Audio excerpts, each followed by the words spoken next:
बिस्मिल्लाहिर्रहमानिर्रहीम। Welcome to the lecture number 20 of CAF for business law. गुज़िश्ता class में हमने एक नए चैप्टर का आगाज़ किया था जिसका नाम था परफॉर्मेंस ऑफ कॉन्ट्रैक्ट का पार्ट नंबर 1। इसके अंदर परफॉर्मेंस ऑफ कॉन्ट्रैक्ट के अंदर मैंने बात ये की थी कि अब कॉन्ट्रैक्ट बन चुका है, अब सारे promisor promisee contract agreement contract में कन्वर्ट हो चुके हैं। अब सिर्फ बात है निभाने की, वादे हो गए, अब वादों को वफ़ा करने का टाइम था। तो हमने बोला वादों को वफ़ा करेंगे हम चैप्टर नंबर 6, 7, 8, 9 और 10 में, सही है। और अगर वो वादे वफ़ा नहीं हो सके, यानी कि वो एग्रीमेंट जो हमने कॉन्ट्रैक्ट किए हैं वो पूरे ना कर सके, तो फिर से क्या क्या कॉन्सिक्वेंसेस होंगे वो हम 6, 7, 8, 9, 10 में पढ़ रहे होंगे। तो चैप्टर नंबर 6 और 7 मेनली रिलेट करता है परफॉर्मेंस से। परफॉर्मेंस किसकी? कॉन्ट्रैक्ट की। जो वादे आपने किए थे कि मैं आपके साथ कॉन्ट्रैक्ट करूँगा तो जनाब मैं अपनी ऑब्लिगेशन फुलफिल करूँगा, तो उस परफॉर्मेंस की बात की जा रही थी, ठीक है।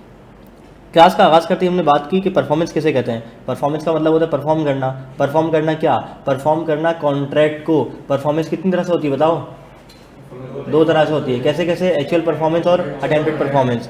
एक्चुअल परफॉर्मेंस मतलब कि जो ऑब्लिगेशंस थे, रेसिप्रोकल प्रोमिसेस थे, वो मैंने फुलफिल कर दिए, सामने वाले ने पैसे दे दिए, मैंने उसको माल पहुंचा दिया। और अटेम्प्टेड परफॉर्मेंस क्या है? भाईजान मैं आ रहा हूँ, आप रेडी हो? नहीं नहीं यार नहीं आओ, मैंने अटेम्प्ट कर दिया।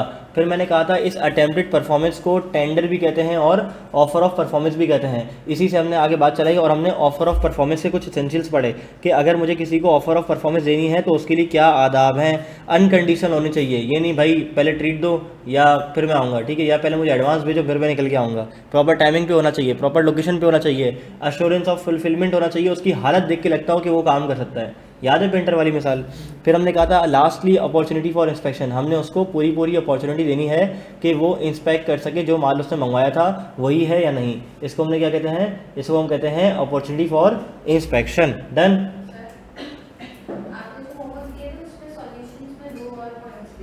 कौन कौन से?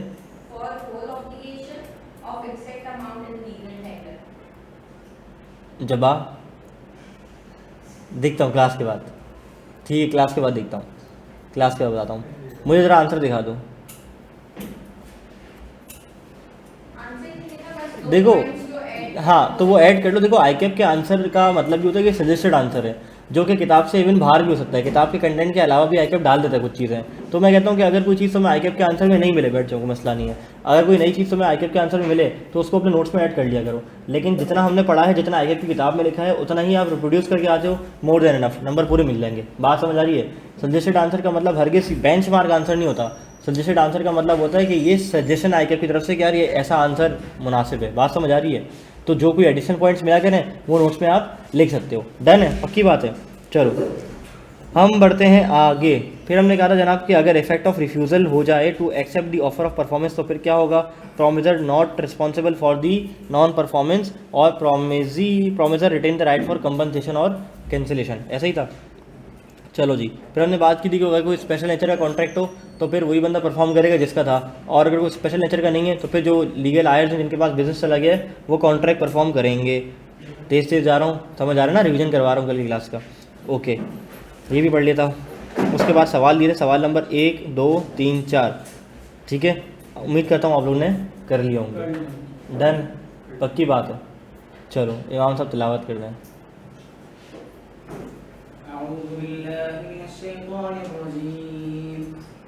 बिस्मिल्लाहिर्रहमानिर्रहीम। अल्हम्दुलिल्लाहि रब्बिल आलमीन अर्रहमानिर्रहीम मालिकि यौमिद्दीन इय्याका नअबुदु व इय्याका नस्तईन इहदिनस सिरातल मुस्तकीम सिरातल लज़ीना अनअमत अलैहिम गैरिल मग़ज़ूबि अलैहिम वलद्दाल्लीन।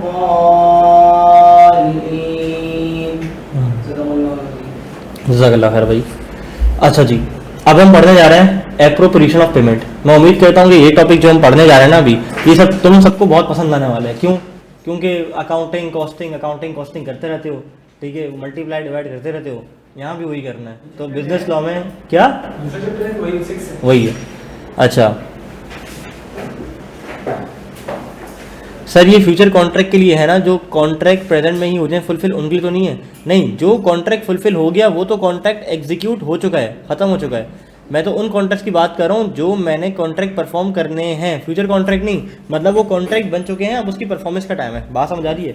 चलो अब हम पढ़ने जा रहे हैं appropriation of payment. Appropriation of payment में है 3 केसेस और बहुत आसान केसेस हैं। इसका बैकग्राउंड समझाता हूँ।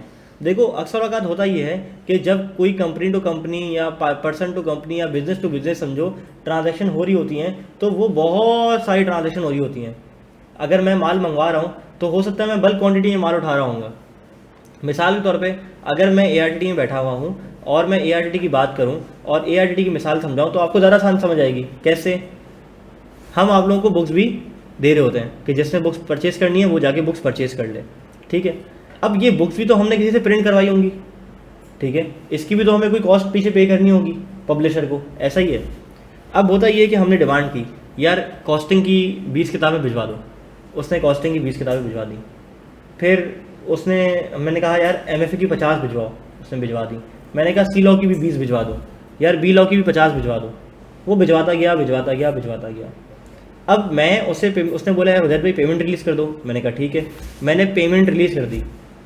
अब जो मैंने पेमेंट की है ये स्पेसिफिकली हो भी सकता है मैं कहूँ यार जो पहले वाले कॉस्टिंग किताबें थी ना ये उसकी पेमेंट है, या जो MFA था ना उसकी है, ये जो B लॉ था ना उसकी है, या C लॉ था ना उसकी है। मैंने बता दिया सामने वाले को कि पेमेंट किसकी है, तो फिर इसका मतलब पेमेंट किसकी है? उसी की है। दूसरा और तीसरा केस हो भी सकता है कि मैं उसे बता दूं कि ये पेमेंट किस डेट के खिलाफ थी, किस डेट के अगेंस्ट थी। फिर ठीक है, जिस डेट के अगेंस्ट थी मैंने उसको बता दिया, केस नंबर 1 हो गया। हो सकता है मैं उसको ना बताऊं कि ये पेमेंट मैं क्यों कर रहा हूँ। अब उसके पास टोटल ड्यू आ रहा है 80-90 हज़ार रुपये का, मैंने 30,000 की पेमेंट खड़का दी। तो अब उसके ऊपर है कि वो 30,000 को कहाँ यूटिलाइज करे, इसके बारे में क्या हुक्म है ये बताएगा। हो सकता है कि मैंने भी ना बताया, उसने भी नहीं बताया, मैंने भी नहीं पूछा, और अब मेरे पास क्या ऑप्शंस अवेलेबल हैं ये हम डिस्कस करेंगे। बात समझ आ रही है? 3 केसेस कौन कौन से हैं कि मैंने बता दिया कि कॉस्टिंग की पेमेंट है, मैंने नहीं बताया यार ये किस किताब की पेमेंट है। तीसरा केस मैंने नहीं बताया और सामने वाले ने भी कुछ अप्लाई नहीं किया कि किस पे लगानी है, तो उसके पास क्या ऑप्शन है अवेलेबल कि वो मेरी पेमेंट को किस तरह से अपोर्शन कर सकता है। बात समझ आ रही है? चलो एक और आसान मिसाल ले लो। एक किराए का घर है, किराए के घर का 3 महीने का किराया ओवरड्यू है। उसके साथ साथ किराए के घर पे हमने उसको कुछ और भी अम्यूनिटीज़ दी हुई हैं, जैसा कि गली का चौकीदार है वो स्पेसिफिक रखवाया हुआ है, उसकी सैलरी का पोर्शन भी वो किराएदार बेयर करता है। घर के अंदर पानी आता है, वो पानी का कुछ पोर्शन भी किराए में लग के जा रहा होता है, तो वो अलग से मैं उसको चार्ज कर रहा होता हूँ। अब अगर किराएदार ने मुझे पेमेंट की है तो वो बताएगा कि यार ये इस वाली चीज़ की पेमेंट थी, ये मेरा किराया था, या ये मैंने जो आपको पेमेंट की है वो किराए में से नहीं काटा है, मैंने सिक्योरिटी गार्ड वाले अमाउंट की पेमेंट कर दी है। बात समझ आ रही है? तो ये मिसालें मैंने आपको इसलिए दी हैं ताकि आपको समझ आ जाए कि किस किस तरह के कॉन्ट्रैक्ट्स होते हैं, किस किस तरह की पेमेंट्स होती हैं और किस किस तरह से उसको अपोर्शन किया जाता है। अपोर्शन करना भी सिखाऊंगा। क्या यहाँ तक बात क्लियर है? क्या थीम समझ आया है? हाँ तकरीबन। क्या थीम समझ नहीं आया? बहुत सारा माल मंगवाया बड़ा तुमने भी टीवी मंगवाया बाहर से सस्ता वाला, उसकी तुमने पेमेंट रिलीज़ कर दी। स्पीकर मंगवाया उसकी पेमेंट रिलीज़ कर दी, ठीक है। हाँ चाय मंगवाई थी उसकी पेमेंट रिलीज़ कर दी, ठीक है जी। बात समझ आती है? अच्छा चाय से अच्छी यार मिसाल आई जाती। कभी कभार मैं होटल पे जाता हूँ नाश्ता करने के लिए, तो मैं नाश्ता करके आ जाता हूँ, फिर मैं शाम में चाय और केक रस खा लेता हूँ, फिर कोई मेहमान आता है तो उसको चाय पे ले जाता हूँ, ठीक है।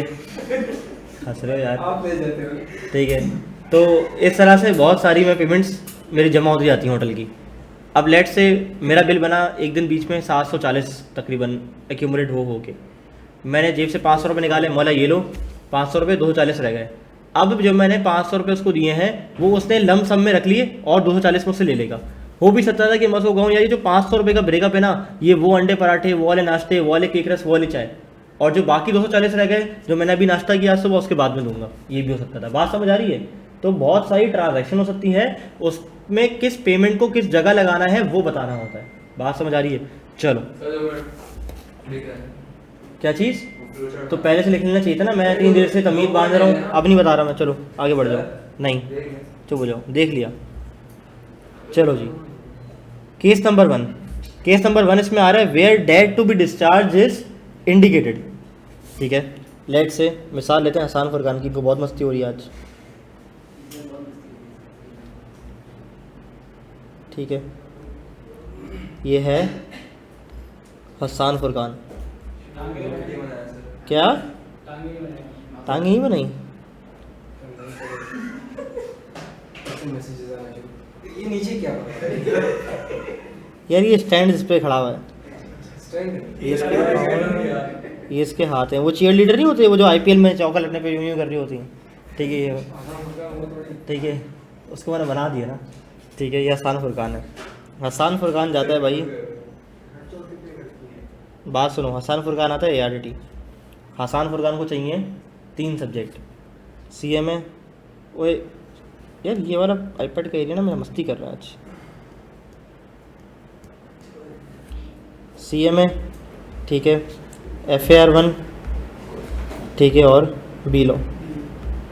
एडमिन के पास गया, एडमिन से पूछा फीस कितनी है, उसने बोला भाई सीएमए की फ़िज़िकल 21,500, FAR1 की भी 21,500 और बी लॉ की भी 21,500। कितना हो गया भाई? हाँ जी बताओ। नहीं कोई डिस्काउंट नहीं दिया। 64,500, ठीक है। हमने हसन फुरकान को कहा जनाब अगर आपने 3 सब्जेक्ट फिजिकल पढ़ने हैं तो आपकी फ़ीस ये बनती है हाइब्रिड में, फिजिकल भी, ऑनलाइन का पोर्टल एक्सेस भी, सब कुछ। तो ठीक है। अब हसन फुरकान ने कहा कि यार मुझे आप पोर्टल दे दो, मैं अगले हफ्ते सैलरी आएगी पे करूँगा। हमने कहा ठीक है जाओ पोर्टल ले जाओ, ठीक है। ये बात थी, ठीक है, तकरीबन समझो कब की, नहीं पिछले साल की नहीं, क्या ये बात थी आज की, टुडे की, ठीक है। हसन भाई ने कहा कि मुझे पोर्टल लेना है, बात समझ आ रही है? अच्छा, अब हुआ ये कि केस नंबर 1 हुआ क्या, हसन भाई ने पेमेंट की, लेट से कब की भाई, आज ही पेमेंट कर दी, अगले हफ्ते नेक्स्ट वीक का टाइम लेके गए थे ना भाई, नेक्स्ट वीक पेमेंट कर दी हसन भाई ने। और हसन भाई ने पेमेंट की कितनी, 32,500 रुपये। और हसन भाई ने कहा कि ये सीएमए के पूरे काट दो और जो बचे वो FAR1 में लगा देना। हसन भाई ने एआईटी को पेमेंट की और ख़त लिखा कि भाई ये जो मेरी पेमेंट है ये पूरी की पूरी सीएमए की और जो बचे वो FAR1 में लगा देना। तो अब बताओ एआईटी की क्या ड्यूटी है कि वो डिस्चार्ज किस तरह करेगी, एप्रोप्रिएशन किस तरह करेगी बताओ। सीएमए से 21 के 21 माइनस कर देगी, 21,500 फारिग हो जाएंगे यहाँ से, और यहाँ से कितने फारिग होंगे बताओ? 11,000। हाँ जी 11,000 होंगे, पक्की बात है?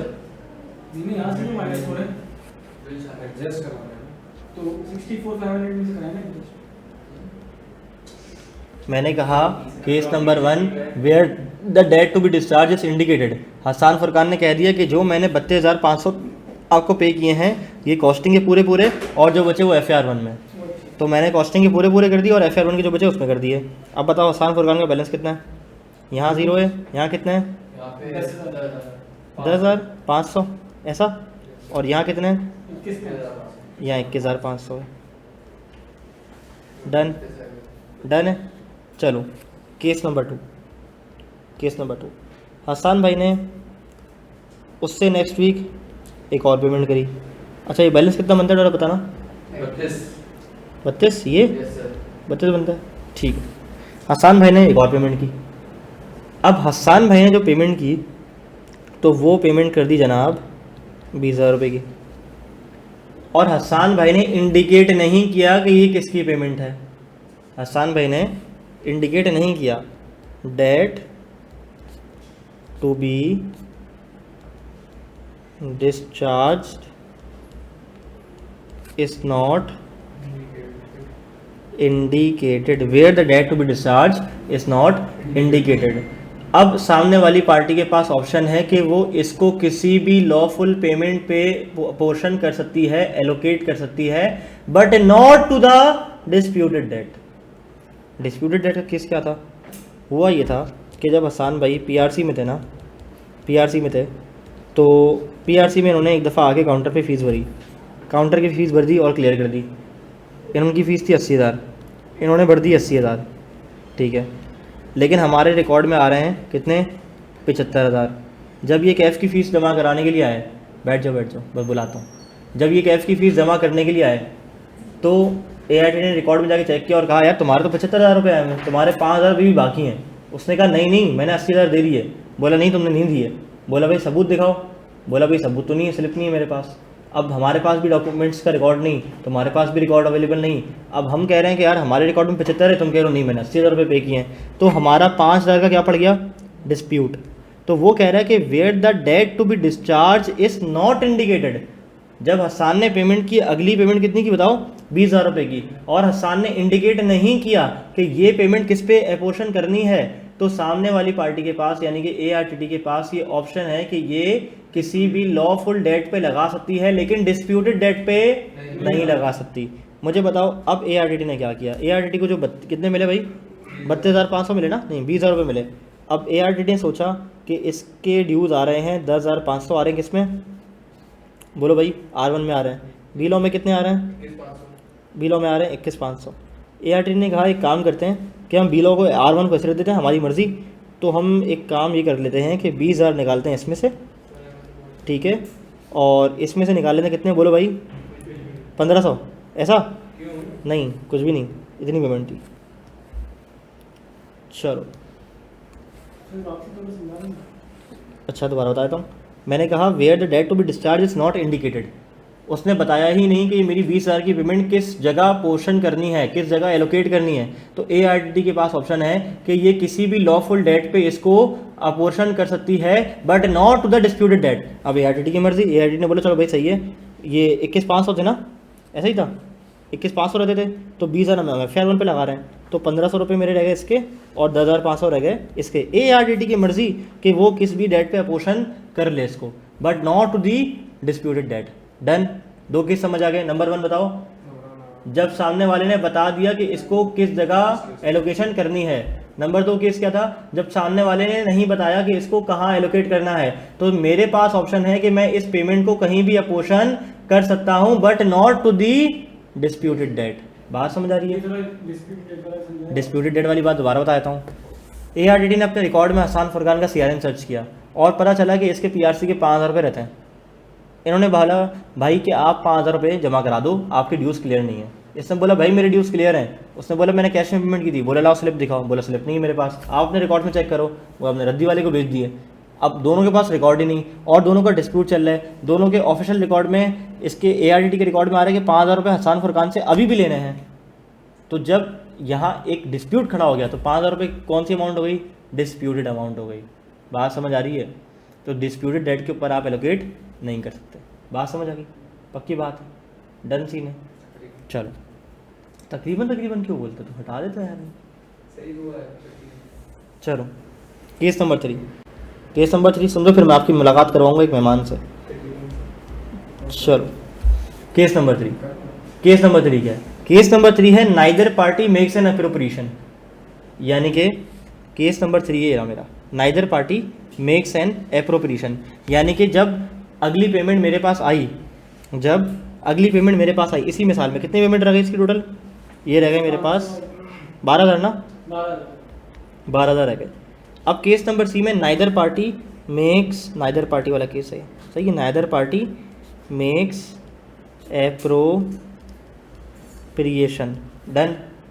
यानी कि सामने वाले ने भी नहीं बताया और मैंने खुद से भी कहीं पे एप्रोप्रिएट नहीं किया, इसको अप्रोप्रिएशन नहीं किया।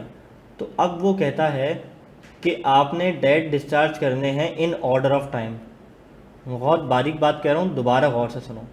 केस नंबर 1 क्या कहा था मैंने, ज़रा बताओ। उसने बता दिया तो उसी पे कर दिया। केस नंबर 2 उसने नहीं बताया तो फिर मेरी मर्जी किसी पे भी कर दूं, डिस्प्यूटेड डेट पे नहीं करूंगा। केस नंबर 3 उसने भी नहीं बताया और मैंने खुद से भी कहीं एलोकेट नहीं किया, तो यहाँ लॉ आ जाएगा। लॉ कहता है मैं बताऊंगा कहाँ एलोकेट करना है। मैंने कहा कैसे? कहते हैं हमेशा याद रखो कि डेट डिस्चार्ज करने इन ऑर्डर ऑफ टाइम। जिसका सब्जेक्ट का एडमिशन पहले लिया था उसकी पहले रिलीज कर दो, जिस सब्जेक्ट का एडमिशन बाद में आया था उसकी बाद में पेमेंट एलोकेट कर दो। अब मैंने देखा यार ये तो एक ही दिन पे आया था, तो उसने कहा अच्छा अगर एक ही दिन पे आया था ना तो अब ये टाइम वाइम नहीं देखना, ये वाली हरकतें नहीं करना, एक काम करो प्रोपोर्शनेटली बांट दो। मैंने कहा अच्छा। अब हसन फुरकान के पैसे रहते थे 12,000, ठीक है। हसन फुरकान ने बोला रुला के दूंगा, 10,000 रुपये दूंगा। हसन फुरकान ने 10,000 दिए। अब बताओ मैं R1 कैसे बांटूँ, R1 और बिलो में कैसे बांटूँ? आधे आधे नहीं, इनटू बताओ। 10,000 हाँ बताओ। 1500 डिवाइड बाय 12,000। और भाई ड्यूज कितने रहते हैं बिलो के? अच्छा R1 के लिखे हैं। एक सेकंड, ये बिलो कर दो, ठीक है, ये R1 कर दो, ऐसा सही है? 8,750 है। ठीक है, रुक जाओ मेरा मुन्ना, रुक जाओ, ठीक है। अब ये बताओ कितना होगा, 10,000 मल्टीप्लाई बाय 10,500 डिवाइड बाय 12,000, बताओ कितना कितना आ रहा है? 8,750 8,750 और बाकी का अमाउंट निकाल दिए 1,250। 1,250 ये अपोर्शन करना है, बात समझ आ रही है? अच्छा, अब ये जो बैलेंस रहता था ना 10,500 का और 1,500 का, उसमें से अपोर्शनमेंट कितनी आ गई? 8,750। फिर आपने उल्टा कर दिया, फिर उल्टा कर दिया, वो 10,500 को ऊपर लिख दें और 1,500 को नीचे कर दें। किसको? नहीं आप 8,750 को नीचे कर दें और 1,250 को ऊपर रखें। हाँ अच्छा ऐसा कर दूँ, सही है, ठीक है, समझ गया। अरे नहीं पूरा नहीं करना। सही है ना ये भी? अरे नहीं वो टोटल को ऊपर नीचे करें। के बाद वाली से कौन सी? 8,750 इक्वल्स के बाद वाली जो करी ना 8,750 और 12,000। अच्छा अच्छा अच्छा अच्छा, ये यार तुम लोग गलत आंसर क्यों बताते हो यार? ये सर शायद है। शयान, क्या करता है? ये आपसे बदला दे। अबे यार ऐसा नहीं किया करो। किसी से होता है। चलो मुझे बताओ R1 में कितना बैलेंस था और B1 में कितना बैलेंस था? 10,500 10,500 और यहाँ पे 1,500 1500। अब बताओ कितना कितना पोर्शन हुआ है? यहाँ 1250 हुआ है और यहाँ कितना हुआ है? 8,750। बात समझ आ गई? तो case number 1 where the date to be discharge is indicated. Case number 2 where the date to be discharge is not indicated. Case number 3 where neither party makes an appropriation. मैंने भी नहीं करी, सामने वाले भी नहीं बताया, तो उसने कहा लॉ ने, मैं बताऊंगा। लॉ ने कहा भाई इन ऑर्डर ऑफ टाइम करो। मैंने कहा यार इन ऑर्डर ऑफ टाइम का केस अप्लाई हो ही नहीं रहा है। अगर ऐसा होता 2 अगस्त, 3 अगस्त, 4 अगस्त, 5 अगस्त, तो फिर मैं 2 अगस्त वाली को करता, फिर 3 वाली को करता, फिर 4 वाली अगर दोनों सेम डेट पे होती तो 4 वाली को प्रोपोर्शनेट करता। बात समझ आ रही है? चलो लास्ट, वो कहता है जब इंटरेस्ट और प्रिंसिपल दोनों ड्यू हो तो पहले सूद साफ करना फिर असल साफ करना।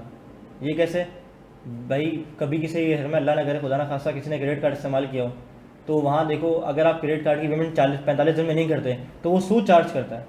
सूद अल्लाह और उसके रसूल सल्लल्लाहु अलैहि वसल्लम के खिलाफ खुली जंग है। तो अब दुआ करो कि खुद भी महफूज रहूँ, मैं भी रहूँ। क्रेडिट कार्ड अब तक बनवाया नहीं है, ना की नीयत है आगे ना बनवाने की। तब तुम लोग भी नियत कर लो कि क्रेडिट कार्ड से बचना है, ठीक है जी? क्योंकि क्रेडिट कार्ड में अगर आप इवन 45 दिन के अंदर पेमेंट कर भी देते हो, लेकिन ये एक अग्रीमेंट है कि if I breach the terms of the contract तो मैं आपको सूद दूंगा। तो करने का एग्रीमेंट आपने कर लिया है, तो वो भी ये भी गुनाह है। वो भी गुनाह है। बात समझ आ रही है? चलो आगे बढ़ जाते हैं। तो केस नंबर लास्ट, बात सुन लो मेरी ज़रा। केस नंबर लास्ट, जब प्रिंसिपल और इंटरेस्ट दोनों ड्यू हो तो पहले इंटरेस्ट साफ होगा फिर प्रिंसिपल। जब किसी क्रेडिट कार्ड का स्टेटमेंट देखो ना, जो सूद में लेन देन करता हो उसका भी स्टेटमेंट देखना, तो जब ओवर ड्यू पेमेंट के बाद पैसे पे करता है ना वो, तो पहले मार्कअप साफ होता है। और अगर इतना मार्कअप फिर प्रिंसिपल की बारी नहीं आ रही तो फिर मार्कअप भी साफ होता रहता है और नया मार्कअप चढ़ता रहता है। बात समझ आ रही है? तो ये 3 केसेस है हमारे पास। अच्छा, क्लास में हमारे पास एक हमारे मेहमान आए हैं विंजार भाई, ठीक है? विंजार भाई लास्ट टाइम उन्होंने ऑनलाइन रिकॉर्ड लेक्चर्स लिए थे और ये आपको अपनी बिजनेस लॉ की जर्नी के बारे में बताएंगे कि इनकी कितनी अटेम्प्ट्स लगी थी और क्या क्या किस किस अटेम्प्ट में किया था, किस किस तरह से पढ़ा था और कितने कितने मार्क्स आए थे। फिर ये इसलिए नहीं बुलाया कि इनके हमारे से पुरानी एसोसिएशन है, लेकिन जेनुअनली इन्होंने लास्ट टाइम पढ़ा और मेहनत की है। तो लास्ट टाइम उनके लेक्चर्स लेने के बाद क्या फीडबैक था और लेक्चर्स लेने के बाद इनको क्या डिफरेंस फील हुआ और पेपर में इनको जाके फिर क्या महसूस हुआ, और उसके बाद इनकी जो रिज़ल्ट थे तो रिज़ल्ट इस बार क्या रहे और पिछली बार क्या रहते रहे, तो उसके बारे में तुम्हें गाइड कर देंगे।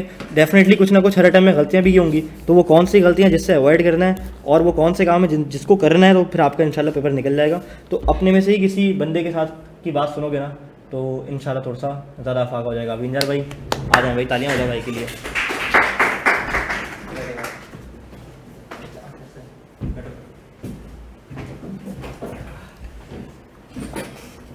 फर्स्ट ऑफ ऑल अस्सलाम वालेकुम टू ऑल। तो मेरे बिलो की जर्नी बहुत कुछ ज़्यादा ही लंबी है, क्योंकि जब से मैंने सीए स्टार्ट किया था तब से मैं बिलो के अटैम्प्ट दे रहा था। तकरीबन मेरे ख्याल में 2020 में मैंने स्टार्ट किया था सीए। फर्स्ट अटैम्प्ट मैंने दी 35 मार्क्स, फिर 35 मार्क्स। क्यों समझ में नहीं आ रहा भाई, हर चीज़ कर ली, एक एक लेक्चर ले लिया, हर चीज़ करके देख ली, फिर भी नहीं हो रहा। फिर उसके बाद दोबारा मैंने ट्राई ली, दूसरे इंस्टीट्यूट से टीचर थे उनसे लेक्चर लेके पढ़े। मैंने देखता हूँ सर चेंज करके देख लूँ क्या होता है। चेंज किया, वही 40, फिर आज थोड़े बढ़े, मेरे इतने भी नहीं बढ़े, 40 मार्क्स तकरीबन। फिर उसके बाद फिर दोबारा मैंने अटैम्प्ट दी, 44 मार्क, 4 अटैम्प्ट हो गई मेरी ये। अब मैं परेशान, उदैत भाई के पास भी आया मैं उदैत भाई यार ये सीन है, एक एक चीज़ कर लिए। मैंने बोला आप मुझसे ज़बानी पूछ लो, कि भाई इस टॉपिक में क्या क्या है क्या क्या नहीं है, मैं सब डिट्टो को भी बता दूंगा। ऐसा ही था जब मैं आया था आपके पास सर के रूम में जब आया था मैं, तो आपने मुझे दोबारा गाइड किया। फिर उसके बाद सर उदय भाई ने खुद भी स्टार्ट किया पढ़ाना। मैंने बोला भाई ये सीन है, मैं उनसे खुद वो अच्छा गाइड कर देंगे मुझे, क्योंकि इनसे तो अच्छा खासा हमारे वो है भाई वाले मामला आते हैं हमारे। तो फिर उसके बाद उन्होंने मुझे बताया कि तुम ड्राफ्टिंग कैसे करते हो, ड्राफ्टिंग का बताया ये वो। इनकी जो एक क्लास थी ड्राफ्टिंग की, मैंने वो ली, मतलब इतनी अच्छी वो क्लास थी मेरे लिए, मतलब मेरा पास करने की जो क्रक्स था ना वो ड्राफ्टिंग की क्लास थी इनकी। एक क्लास उन्होंने लगाई थी वो पूरी ली मैंने, एक जब उन्होंने लगाई थी तब भी ली थी, और एक पेपर से पहले भी ली थी, लास्ट वीक जो होता है पेपर का तब भी ली थी। मैंने ये लेके देख लेता हूँ, क्या पता अल्लाह बरकत डाल दे और पास हो जाऊँ मैं। फिर बस मेरी एक बीच में एक और अटैम्प्ट भी लगी थी, छठी अटैम्प्ट थी मेरी, जब मैंने हुदैल भाई से पढ़ा था, और मेरा निकल गया बीलो। मतलब ऐसा था कि मैं घर आके मैंने इनको खुद भी आके मैसेज भी किया था, मैंने बोला भाई निकल जाएगा मज़े से, क्योंकि मेरा MCQ लोग बोलते हैं MCQs इतने अच्छे हो जाते हैं ये वो, तो फिर ज़्यादा होता है चांस पास करने का। तो मेरे ख्याल में 15 में से 13 नंबर थे MCQs में, मैंने आपको बताया था मैंने इतने मेरे सही हैं। आपकी वो जो नहीं की भेजी थी आपने, मैंने बोला भाई इंशाल्लाह निकल जाएगा, और वही हुआ, रिज़ल्ट वाले दिन निकल गया मज़े से। ये थी मेरी पूरी बीलो की जर्नी, कुछ ज़्यादा लंबी थी। तो क्या गाइड करोगे इनको कि क्या गलतियाँ नहीं करनी? भाई सबसे बड़ी ये कि ड्राफ्टिंग, जितनी अच्छी ड्राफ्टिंग करोगे, और जो उसकी रिक्वायरमेंट होती है ना, जैसे उदित भाई ने बताया 3 तरह की रिक्वायरमेंट होती है उसमें, वो आगे आपने अभी सेशन तो दिया नहीं होगा, दे दिया ना। उसके बाद 3 तरह की रिक्वायरमेंट्स होती हैं, उस रिक्वायरमेंट्स को पढ़ो, जो रिक्वायरमेंट वो मांग रहा है एज इट इज़ वही रिक्वायरमेंट रिलेटेड ही जवाब दो, ना ज़्यादा लंबा लिखो ना कम लिखो, क्योंकि वो नहीं बख्शता भाई। मेरे साथ हुआ है, मैंने एक दफ़ा एक 2 मतलब इतना बड़ा जवाब भी लिखा था 2 से 3 पेज का, मेरे मार्क आए थे 35। मैंने कहा भाई और क्या चाहते हो मुझसे आके वालों। तो ये है कि ड्राफ्टिंग जैसे जो ड्राफ्टिंग में रिक्वायरमेंट सवाल में रिक्वायरमेंट होती है ना, रिक्वायरमेंट पढ़ो। और फिर हुदैत भाई ने बताया था कि रिक्वायरमेंट्स जैसे हम आम पढ़ लेंगे भाई पूरी लाइन के रिक्वायरमेंट में ये, लेकिन जो उन्होंने बताया था हुदैत भाई ने कि भाई रिक्वायरमेंट में भी बहुत सारी चीज़ें वो बता देता है। तो रिक्वायरमेंट पढ़ो, फिर उसके बाद उसी रिलेटेड ही ड्राफ्टिंग करो, और आगे पीछे मत जाओ। आगे पीछे जाओगे दोबारा बुला लेगा, बोलेगा आ जाओ दोबारा। ये जी, बहुत बहुत शुक्रिया, थैंक यू। बहुत बहुत मुबारक, थैंक यू भाई। हाँ हाँ बिल्कुल क्लास में होंगे, ठीक है मैं आ रहा हूँ। चलो बात समझ आ गई। तो अगर आप चाहते हो कि आपकी बार बार ICAP की दरगाह पे हाजिरी ना लगे तो ड्राफ्टिंग कर लो यार। मेरे जहन में ना लास्ट टाइम ड्राफ्टिंग को लेके बहुत सारे आइडियाज़ थे और बहुत सारी चीज़ें थी, और कुछ लोग स्पेसिफिक ड्राफ्टिंग क्लासेस भी रखते थे, सेशंस भी रखते थे, बहुत सारी चीज़ें होती थी। और बिज़नेस लॉ और कंपनी लॉ को ना लेके एक लोगों के दिल में डर बैठ गया था कि शायद ड्राफ्टिंग ही करोगे तो पेपर पास होगा। अब मैंने कहा यार एक तो कोर्स 70 घंटे 60 घंटे में कितने में कवर हो कुछ पता नहीं, तो 67 आवर्स में अल्हम्दुलिल्लाह कोर्स पूरा हुआ। फिर सोचा कि अगर क्या मस्ती कर रहे हो यार, मैं यहाँ काम की बात कर रहा हूँ तो उसकी उंगली मारे जा रहे हो उधर, क्या हो गया आशिर? अनसाउंड माइंड वाली हरकतें कर रहे हो यार।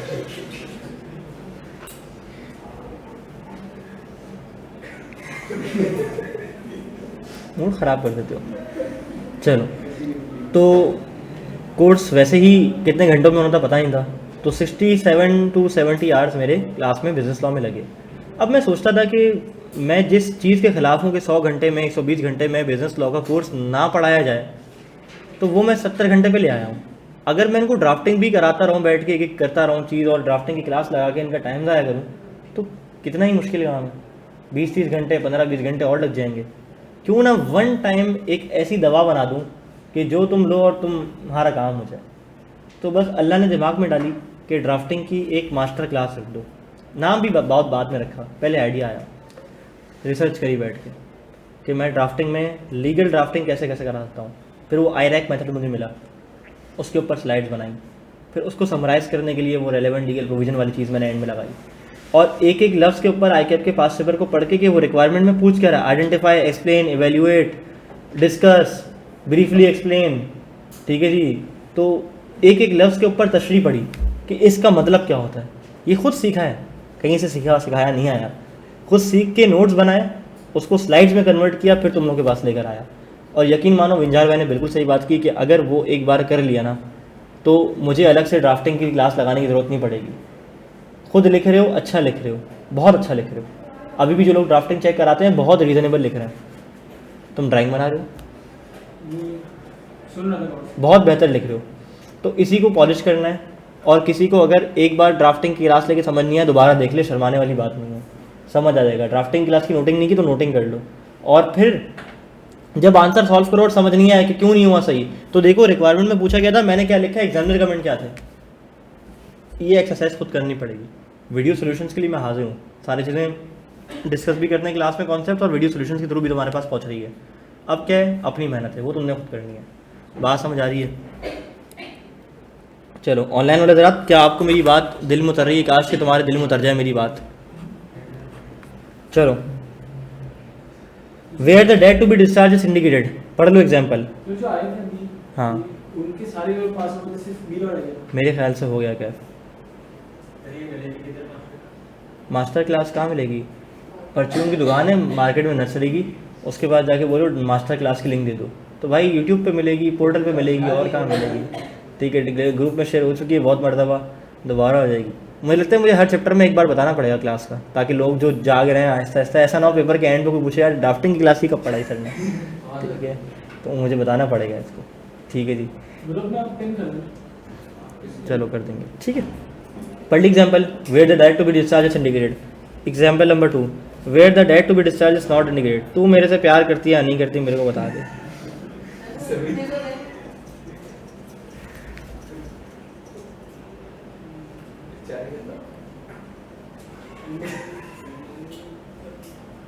घड़ी भी बनता शायद।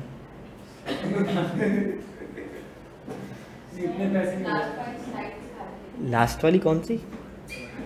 ये एग्जाम्पल पढ़नी है भाई। डेटर अगर आइडेंटिफाई ना करे, सॉरी क्रेडिटर, तो sorry debtor makes payment with expenses और इम्प्लाइड इंडिकेशन, तो फिर आपने वहीं पे अप्लाई करना है। बात समझ आ रही है? चलो, इफ़ नॉट इंडिकेटेड तो फिर क्या होगा? एंड किसी ने अप्रोप्रिएशन नहीं की तो फिर क्या होगा? और आखिरी में इंटरेस्ट इन प्रिंसिपल। रुक जाओ, दे रहा हूँ टाइम लिखने का। ये इंटरेस्ट अच्छा। क्या चीज़ है? जब पूरी फिल्म खत्म हो गई, फिर पूछा रहे रईस में शाहरुख खान का नाम क्या था? भाई जब सूद और असल दोनों ड्यू हो तो पहले सूद साफ होगा, फिर असल पे आओगे, प्रिंसिपल पे। अच्छा, वो क्रेडिट जी जी जी जी। अच्छा, अब मैं शायद तुम्हें आईपैड दे रहा हूँ, खुद भी छापो, दूसरों को भी छपवाओ, ठीक है? या आपने ऐसे ऐसे करना है, यूँ यूँ करके, यूँ यूँ करके, यूँ यूँ यूँ करके, और यूँ यूँ यूँ यूँ यूँ यूँ करके, और फिर सवालात पे आना है। सवाल नंबर 5 एग्जाम्पल पढ़नी है, ठीक है? और सोच लेना है भाई कि किस तरह से होगा, फिर सॉल्यूशन इसकी दे ही दूँगा। खैर, फिर सवाल नंबर 6 शुरू कर लेना है, टाइम रहे तो 7 भी कर लेना है। फिर हम आएंगे डिस्चार्ज ऑफ कॉन्ट्रैक्ट पढ़ेंगे क्लास में ब्रेक के बाद, ठीक है जी? मैं जा रहा हूँ खाना खाने, तुम लोग करो ज़रा सा कॉपी करने का टाइम भी तो देना है ना तुम लोगों ने, तुम लोगों के लिए तो टाइम दे रहा हूँ। क्या सही काट दिया है ना? हाँ मैं बैठा हुआ था। हाँ, चलो जी, अब हम पढ़ने जा रहे हैं डिस्चार्ज ऑफ कॉन्ट्रैक्ट, इस चैप्टर का आखिरी हिस्सा। डिस्चार्ज ऑफ कॉन्ट्रैक्ट क्या होता है? यानी कि कॉन्ट्रैक्ट को ख़त्म कर देना, डिस्चार्ज कर देना। अब देखो, डिस्चार्ज करने की ही मैंने बात शुरू की थी, परफॉर्म कर देना, डिस्चार्ज कर देना। अगर मैं डिस्चार्ज की बात करूँ तो डिस्चार्ज भी 3 तरीक़ों से ही होता है, 2 तरीक़ों से होता है डिस्चार्ज। तो परफॉर्म 2 तरीक़ों से होता है, कौन कौन से? एक्चुअल परफॉर्मेंस और अटेम्प्टेड परफॉर्मेंस। और डिस्चार्ज होता है 3 तरीके से, यानी कि एक्चुअल परफॉर्मेंस करके भी कॉन्ट्रैक्ट डिस्चार्ज हो जाएगा, अटेम्प्टेड परफॉर्मेंस करके भी कॉन्ट्रैक्ट डिस्चार्ज हो जाएगा, और number 3 discharge by mutual agreement. बात समझ आ रही है? डिस्चार्ज बाय म्यूचुअल एग्रीमेंट, यानी कि 2 पार्टीज़ ने अगर म्यूचुअली आपस में ये डिसाइड कर लिया कि हम इस कॉन्ट्रैक्ट को ख़त्म कर देते हैं, हम मिल बांट के इस कॉन्ट्रैक्ट को पुट टू एन एंड कर देते हैं, इसका मतलब है कि दोनों पार्टीज़ ने बाहिमी मुशावरत से अपने कॉन्ट्रैक्ट को डिस्चार्ज कर दिया। बात समझ आ रही है? अब इसमें कॉन्ट्रैक्ट परफॉर्म नहीं हुआ है। अगर मैं पूछूँ कि कॉन्ट्रैक्ट परफॉर्म कितनी तरह से होता है, तो 2 तरह से, एक्चुअल परफॉर्मेंस से और अटेम्प्टेड परफॉर्मेंस से। लेकिन अगर मैं यही पूछूं सवाल कि इस तरह से सवाल पूछ लूं कि बताओ कि कॉन्ट्रैक्ट डिस्चार्ज कितने तरीकों से होता है, तो आप कहोगे कि एक्चुअल परफॉर्मेंस से और अटेम्प्टेड परफॉर्मेंस से कॉन्ट्रैक्ट परफॉर्म भी होता है और डिस्चार्ज भी होता है। लेकिन डिस्चार्ज के अंदर एक एडिशनल एक चीज़ है, क्या? डिस्चार्ज बाय म्यूचुअल एग्रीमेंट, यानी कि दो या दो से ज़्यादा पार्टीज ने आपस में मिलकर डिसाइड कर लिया कि हमारा सफ़र जो था यहीं तक था, अब हम मिल के म्यूचुअल एग्रीमेंट से इस कॉन्ट्रैक्ट को डिस्चार्ज कर देंगे। बात समझ आ रही है? चलो, इलाम हंसी क्यों आ रही है? हाँ, हंसी क्यों आ रही है? नहीं, कुछ फ़नी किया है मैंने, कुछ जोक सुनाया है, फिर किसी कह रहे हो तो कैसा आ रही है? हैं? तुम पीछे क्यों देख रहे हो? नहीं, तुम आगे देखो ना। नहीं, जनरली क्यों पीछे देख रहे हो? जनरली तुम बहुत सारे काम करते तो नहीं करने चाहिए। सर फॉर एग्जांपल अगर एक कॉन्ट्रैक्ट कंप्लीट होने से पहले ही एक पार्टी डिस्चार्ज करना चाहती हो तो कर सकती है। वो डिस्चार्ज बाय परफॉर्मेंस नहीं होगा, वो डिस्चार्ज बाय म्यूचुअल एग्रीमेंट हो सकता है। अगर बाहिमी मुशावरत है तो फिर डिस्चार्ज बाय म्यूचुअल एग्रीमेंट है। और अगर डिस्चार्ज ऐसे है कि तोड़ के भाग रहा है कॉन्ट्रैक्ट, तो फिर तो हाँ, तो फिर ये है ब्रीच ऑफ कॉन्ट्रैक्ट। बात समझ आ रही है? हाँ, वो नहीं। चलो यार, क्या दिखाऊं इसमें मैं? सर ये लिखना है सर डिस्चार्ज एग्रीमेंट क्या करना है? क्या चीज़? डिस्चार्ज और म्यूचुअल क्या करना है? डिस्चार्ज बाय म्यूचुअल एग्रीमेंट है। अच्छा, दोनों की तरफ से होता हाँ, और ब्रीच में कि किसी एक पार्टी ने ब्रीच कर दिया। बात समझ आई? चलो आ जाओ। Discharge by actual performance. Actual performance से मुराद वही कि जो परफॉर्मेंस से वो मैंने दे दी और मेरा एक्चुअल परफॉर्म करके कॉन्ट्रैक्ट डिस्चार्ज हो गया। बात समझ आ रही है? ये है discharge by actual performance. Attempted performance क्या? मैंने कहा हाँ शकुर भाई घर पे हो, मैं आ रहा हूँ। इसने बोला नहीं। पेंटर आ गए, ठीक है, घोड़ी ले गए, घोड़ी पे चढ़ भी गए, ठीक है, घोड़ी यानी सीढ़ी पे चढ़ भी गए, पेंट वेंट के लिए हाथ वाथ भी लगाना शुरू कर दिया। इसने बोला नहीं, मेरे को नहीं देखना, मुझे पेंट नहीं करवाना, तुम यहाँ चले आओ। ये क्या है भाई? प्रोमिस का निगलेक्ट या रिफ्यूज़ल। तो ये इससे भी क्या हो गया? कॉन्ट्रैक्ट मेरा डिस्चार्ज हो गया। सामने वाले ने परफॉर्मेंस देना चाहिए और मैंने एक्सेप्ट ना की। Discharge by mutual agreement. अच्छा, किताब में ना एक की तो मैं इस तरह से नहीं मिलेगा कि डिस्चार्ज बाय म्यूचुअल एग्रीमेंट और ये 5 हेडिंग हो: नोवेशन, ऑल्ट्रेशन, रिसेशन, निमिशन और वेवर। सनसनाहट, थरथराहट, ककवाहट, ठीक, ये भी आता है। यार मैं तुम लोग की जनरेशन का हूँ, उतना तो पुराना बाबा थोड़ी हूँ। I am just sweet 25 year old, ठीक है। जिस तरीके से आता है वो थोड़ा एक्सेप्ट नहीं कर पाते। क्यों यार? मैं भी दिल हूँ, मैं भी दिल नहीं, मतलब मैं भी इंसान हूँ और मेरे अंदर भी एक दिल है। दिल के अंदर धड़कन है, धड़कन के अंदर फीलिंग्स हैं, फीलिंग्स में इमोशंस हैं। दिल बच्चा है भाई, ख़त्म बात। आप तो कहते थे मैं मैच्योर। नहीं, तो मैं दिमागी तौर पे बहुत पुख्ता हूँ और मैच्योर्ड हूँ कि ज़िंदगी के अब कोई मसले नहीं लगते, क्योंकि ज़िंदगी ने 25 साल की उम्र में मुझे 35 साल वाला तजुर्बे दे दिए। तो सेंसेशन तो इमोशनली इंसान तो फितरत तौर पे बच्चा है ना।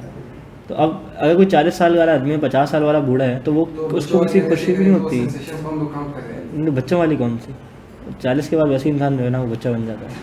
लेकिन खैर बताने का मतलब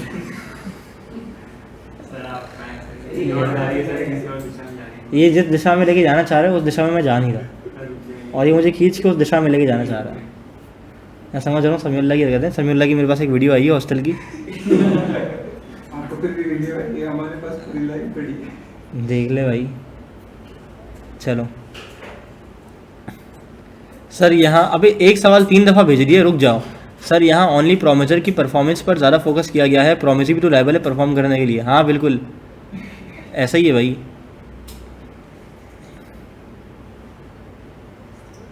बात समझ आ रही है? बढ़ जाए हम आगे। अच्छा, अब हम पढ़ने जा रहे हैं डिस्चार्ज बाय म्यूचुअल एग्रीमेंट, यानी कि दो पार्टीज़ ने म्यूचुअली डिसाइड कर लिया कि हम इस कॉन्ट्रैक्ट को ख़त्म कर देते हैं और we are going to put an end to this contract. तो ये कहलाता है मेरे पास discharge by mutual agreement. IKF की किताब में ये इस तरह से स्पेसिफिक इतनी हेडिंग बना के नहीं लिखा हुआ। पहले ज़माने में जब मेरी किताब थी ना, जिस किताब से मैंने पढ़ा था, जिस अच्छी टेक्स्ट है उसमें 5 हेडिंग बना के प्रॉपर तरीके से लिखा हुआ था। लेकिन अब ये बस डिस्चार्ज ऑफ कॉन्ट्रैक्ट को ऐसे बयान कर दिया गया है हेडिंग्स में, पैराग्राफ में, समथिंग लाइक मिक्स करके, तो आप अलग अलग नहीं कर पा रहे। तो इसलिए मैंने इसको थोड़ा सा अलग करके बेहतर अंदाज में प्रेजेंट कर दिया है ताकि आपको ये 5 चीज़ें याद हो जाएँ और कोई भी अगर केस स्टडी आपके पास आ जाए तो आपको पता हो कि इस पर कौन सा नंबर का केस अप्लाई हो रहा है। Discharge by novation, alteration, recession bye mutual agreement, remission और वेवर। एक एक करके मिसाल दूंगा, एक एक करके बात करूंगा, फिर रीड करते हुए आगे बढ़ जाएंगे, चैप्टर को इख्तिताम कर देंगे। नोवेशन, नोवेशन से पहले एक लफ्ज़ होता है इनोवेशन। इनोवेशन मतलब क्या होता है? जिद्दत आ जाना, नई टेक्नोलॉजी आ जाना, कुछ नया हो जाना, कुछ एडवांसमेंट आ जाना। तो नोवेशन का मतलब है कि एक कॉन्ट्रैक्ट को ख़त्म करके दूसरा कॉन्ट्रैक्ट शुरू कर देना। मिसाल के तौर पे मेरी बहरिया टाउन में 2 ज़मीनें थी। मैंने कहा एक ईस्ट ओपन है और एक उसके सामने ही वेस्ट ओपन ज़मीन है। मैंने कॉन्ट्रैक्टर को बुलाया और कहा मेरी ईस्ट ओपन वाली ज़मीन पे ग्राउंड +2 का घर बना दो और एक गाड़ी खड़ी करने की एक जगह बना देना। उसने कहा ठीक है। वो जैसे ही काम करना शुरू कर दिया उसने, तो मैंने कहा एक काम करूँ, जो मैंने तुमसे कॉन्ट्रैक्ट किया ना वो मैं कैंसिल करता हूँ, तुम एक काम करो मेरा ईस्ट ओपन छोड़ के वेस्ट ओपन वाले पे ग्राउंड +4 बना दो, ठीक है, और ऊपर एक पेंट हाउस बना दो। अब मैंने क्या कर दिया, मैंने नोवेशन कर दी। अच्छा, इसमें वो कहता है कि पार्टीज टू द कॉन्ट्रैक्ट में और may not be the same. हो सकता है वो कहे कि यार ये वाला घर मैं नहीं बना रहा, ये एक और कॉन्ट्रैक्टर इसको बुला लो। तो मैंने पुराने कॉन्ट्रैक्ट को कैंसिल करके टर्मिनेट करके नया कॉन्ट्रैक्टर अपॉइंट कर लिया और नया उससे कॉन्ट्रैक्ट कर लिया। बात समझ आ रही है? ये क्या है? नोवेशन। अब है ऑल्ट्रेशन। अब है ऑल्ट्रेशन। मेरी बहरिया टाउन की ज़मीन थी, कमर्शियल प्रॉपर्टी थी। कमर्शियल प्रॉपर्टी पे मैंने सोचा कि मैं एक ऑफिस स्पेस बनवाऊँगा और उसको रेंट पे दूँगा। मैंने ऑफिस स्पेस बनवाने के लिए उसको रेंट ना तय कर लिया, उसका जो उसकी मजदूरी बनती है। सरिये वरिये के सारी चीज़ें डन हो गई, सब कुछ हो गया। जब कॉन्ट्रैक्ट परफॉर्म करने की बारी आई तो मैंने उसे कहा कि सोच रहा हूँ कि मैं ऑफिस स्पेस रेंट पे देने के बजाय इधर एक इंडोर स्पोर्ट्स खोल लूँ और स्पोर्ट के दोस्त से बनाओ उसको रेंट पे दूँ। तो एक काम करो, तुम ऑफिस स्पेस छोड़ो, तुम बस सादा इंडोर कोर्ट बनली बना दो। ये क्या है? Alteration. Recession bye mutual agreement, recession, फिर रिमिशन और फिर वेवर। वेवर का मतलब क्या है? वेवर का मतलब ये है कि ऑल टुगेदर वेव कर देना, ऑल टुगेदर माफ़ी कर देना, ख़त्म कर देना। यानी कि लेट से अगर मैंने एक घर किराए पे लिया, ठीक है, और घर किराए पे लिया तो मैंने स्टेट एजेंट को कहा कि मुझे घर किराए पे दिला दो। स्टेट एजेंट ने मुझे किराए पे दिलाया और कहा कि भाई मैं आपसे 1 महीने का किराया चार्ज करूँगा as a commission. Estate agent की कॉल आई, बोला भाईजान किराया रेडी रखो, मैं आ रहा हूँ। मैंने कहा यार आपसे कॉन्ट्रैक्ट तो हुआ था, लेकिन यार मेरे इतने हालात ख़राब है, मैं क्या बताऊँ, 1 महीने किराया देने का कमीशन मेरे पास आपको पैसे नहीं है, प्लीज़ माफ़ कर दो।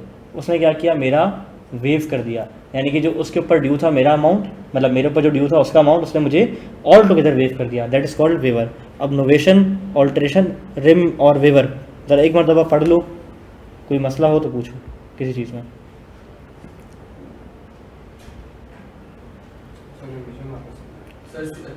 क्या चीज़? रिसेशन और रिमिशन मैंने समझाया नहीं अभी, मैं तो पहला, दूसरा और आखिरी बोल रहा हूँ। डन। एक बार आखिरी वाला वास्ते आखिरी वाला वास्ते बता दूँ? ठीक है, चलो ओके। आखिरी वाला है वेवर। मैंने स्टेट एजेंट से कॉन्ट्रैक्ट किया कि भाई मुझे घर किराए पे चाहिए, तो मुझे घर दिला दो, मैं तुम्हें 1 मंथ का किराया ऐसा कमीशन दूंगा। जब उसने कॉल की भाईजान कमीशन के लिए मैं आ रहा हूँ, ज़रा कॉन्ट्रैक्ट जो आपने किया था ना उसमें लिखा हुआ था। मैंने कहा यार प्लीज़ छोड़ दो, पैसे नहीं है, बहुत हालात ख़राब है, अभी पैसे देने के मैं काबिल नहीं हूँ। उसने कहा ठीक है कोई मसला नहीं है, वेव कर दिया। उसने ऑल टुगेदर अपना राइट वेव कर दिया। रिसेशन क्या है? रिसेशन का मतलब है to put to an end, अपने कॉन्ट्रैक्ट को ऑल टुगेदर ख़त्म कर देना। लेट से मैंने एक कॉन्ट्रैक्ट करा वही बहरिया टाउन में ग्राउंड +2 घर बनाने का। उसके बाद मेरा इरादा चेंज हो गया। मैंने कहा यार मेरा इरादा नहीं है अभी घर बनवाने का, हालात ऐसे ख़राब हैं कि बहरिया टाउन में जो मैं काम वगैरह आपसे करवा भी लूँगा तो कुछ प्रॉपर्टी की डिस्प्यूट चल रहे हैं, जिसकी वजह से मैं कंस्ट्रक्शन नहीं करवाना चाह रहा। सामने वाले ने कहा हाँ यार मुझे भी लग रहा है कि अभी ना ही बना तो बेहतर है, फजूल में आपका माल भी ज़ाया, मेरा टाइम भी ज़ाया, छोड़ दो, खैर है, ख़त्म कर देते हैं। तो हमने आपस में मिल बांट के कॉन्ट्रैक्ट को ख़त्म कर दिया। That is called recession. Remission क्या है? रिमिशन का मतलब होता है कि इस कंसिडरेशन में कुछ पार्ट एक्सेप्ट कर लेना और कुछ माफ़ कर देना, छोड़ देना। लेट से मैंने सिटीजन को कहा कि भाई 35,000 रुपये मेरे घर का किराया है, 1 महीने का कमीशन मैं आपको बतौर 1 महीने का किराया बतौर कमीशन दूंगा। जब कॉल आई कि भाई कमीशन रेडी रखो मैं आ रहा हूँ, तो मैंने उससे कहा यार कमीशन 35 है ना, आप एक काम करो 20 ले लो, मेरे पास 20 ही हैं यार, बस 20 ले लो ना, सौदा कर लेते हैं मुकमुका, बीच का रास्ता निकाल लो। उसने कहा ठीक है। तो उसने लेसर कंसिडरेशन एक्सेप्ट कर ली इन दी ओरिजिनल प्रॉमिस। मेरा प्रॉमिस था उस पर कितने का? 35,000 का। उसने मेरे से 20 एक्सेप्ट कर लिया, या तो उसने 20 एक्सेप्ट कर लिया और कहा कि जनाब चलो ठीक है जो 15,000 है वो अगली बार दे देना। तो वो मेरी डेट की पेमेंट का टाइम एक्सटेंड भी कर सकता है और लेसर अमाउंट को एक्सेप्ट भी कर सकता है। बात समझ आ रही है? पक्की बात है। नोवेशन बिल्कुल नया contract, parties to the contract change हो सकती हैं, alteration parties to the contract same रहेंगी और कॉन्ट्रैक्ट में ऑल्ट्रेशन हो गई, रिसेशन म्यूचुअल एग्रीमेंट से ख़त्म कर देना, रिमिशन एक्सटेंड कर देना डेट की टाइम पेमेंट या फिर लेसर अमाउंट एक्सेप्ट कर देना, वेवर ऑल टुगेदर माफ़ कर देना। बात समझ आ रही है क्या? 5 चीज़ें क्लियर हैं। चलो Rescission और waiver तो same ही हो गया ना? क्या चीज़? Rescission और देखो रेसेशन ये है कि मैंने और उसने मिलकर कॉन्ट्रैक्ट को ख़त्म कर दिया, वेवर ये है कि उसने अपना राइट वेव कर दिया, माफ़ कर दिया। ठीक है। Extend करना है। चलो पढ़ो discharge by novation.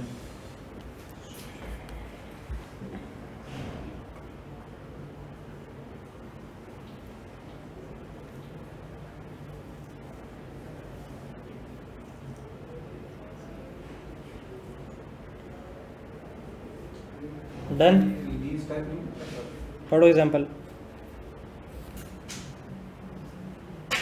Done. No, sorry. पढ़ो Alteration पढ़ो। एग्जांपल पढ़ो। एग्जांपल पढ़ो।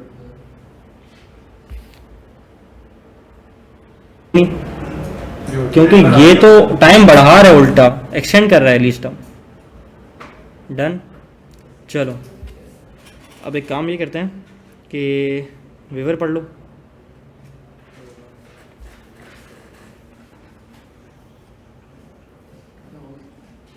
डन हो गया वेवर।